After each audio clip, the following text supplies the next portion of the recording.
Ce que l'humanité doit aux Juifs avec Caroline Amouyal. Bonjour Caroline. Bonjour Elana. Et oui, on parle des femmes fortes comme Olivia. Ce matin, on va s'intéresser à une figure féminine iconique du cinéma contemporain. Elle est belle, elle est juive, elle est israélienne, elle s'appelle Gal Gadot. Elle incarne la méchante reine de Blanche-Neige actuellement au cinéma. C'est une actrice également engagée, entrepreneur et profondément attachée à ses racines.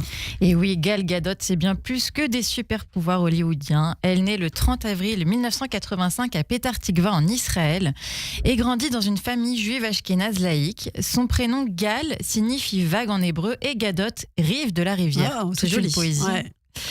Et très tôt, elle montre une forte personnalité, à la fois déterminée et discrète. En 2004, à 18 ans, elle est élue Miss Israël, une surprise même pour elle.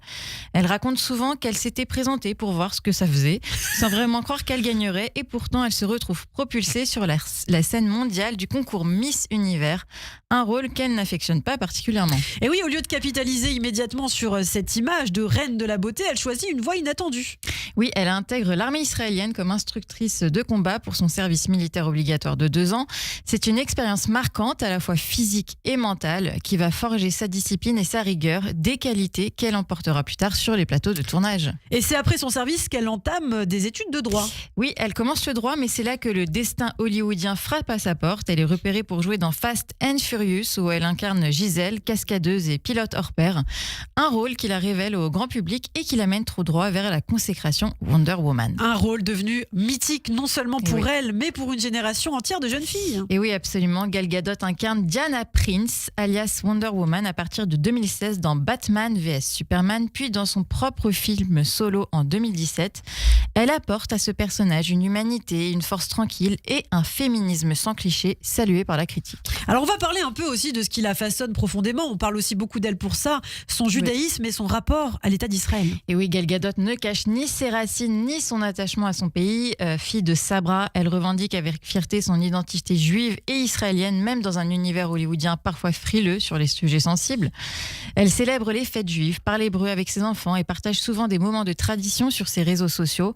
Lorsqu'on l'interroge sur sa foi, elle répond simplement « Je crois en l'esprit juif, en l'importance de la famille, de la mémoire et du respect ». Et elle a aussi été très active, elle l'est d'ailleurs depuis toujours, dans les différentes guerres que doit mener Israël. Oui, elle a pris position publiquement à plusieurs reprises, notamment après le 7 octobre. Elle a exprimé son soutien à Israël lors des périodes de tension, ce qui lui a valu autant de soutien que de critiques, notamment dans le monde anglo-saxon où le sujet est extrêmement polarisé. Mais elle a toujours assumé ses prises de parole avec calme et dignité, sans verser dans l'invective. Elle a même coproduit un documentaire sur les survivants de l'Holocauste pour Netflix, sensible à la transmission de la mémoire juive, sujet auquel elle tient profondément. Alors aujourd'hui, Gal Gadot, qu'est-ce qu'elle devient ? Eh bien écoutez, elle poursuit sa carrière toujours d'actrice et de productrice. Vous l'avez vu au téléphone il n'y a pas longtemps ? Oui, je pense qu'elle va plutôt bien, toujours aussi canon, voilà. En 2022, elle a lancé sa propre société de production, Pilot Wave, aux côtés de son mari. Elle souhaite raconter des histoires de femmes puissantes, inspirantes, qu'elles soient fictives ou historiques, comme Cléopâtre, qu'elle incarnera d'ailleurs prochainement dans un biopic. D'ailleurs, ça n'a pas plu aux pays arabes, ça. On a vu ça il y a quelques mois. Ça a créé un peu de boycott. Sans surprise. Et côté perso, elle donne naissance en mars dernier à sa 4e fille, Ori, une grossesse qui a fallu lui être fatale, puisque quelques temps avant son accouchement, elle a dû être opérée en urgence d'une thrombose veineuse cérébrale qui lui a provoqué 3 caillots dans le cerveau. Heureusement, l'actrice en est sortie indemne, ainsi que son bébé. Ouf, tout va bien. Une figure forte, engagée, donc Gal Gadot est fidèle à ses racines. Oui, c'est la preuve que l'on peut être à la fois icône mondiale, maman et femme de conviction, une star hollywoodienne ancrée dans une histoire, une culture, une foi. Wonder Woman à l'écran, mais aussi femme du réel avec ses failles, ses combats et ses valeurs. Merci beaucoup Gal Gadot, notre Wonder Woman. Merci Caroline, on vous retrouve chaque mercredi matin. Avec plaisir. Je vous dis à la semaine prochaine. À la semaine prochaine.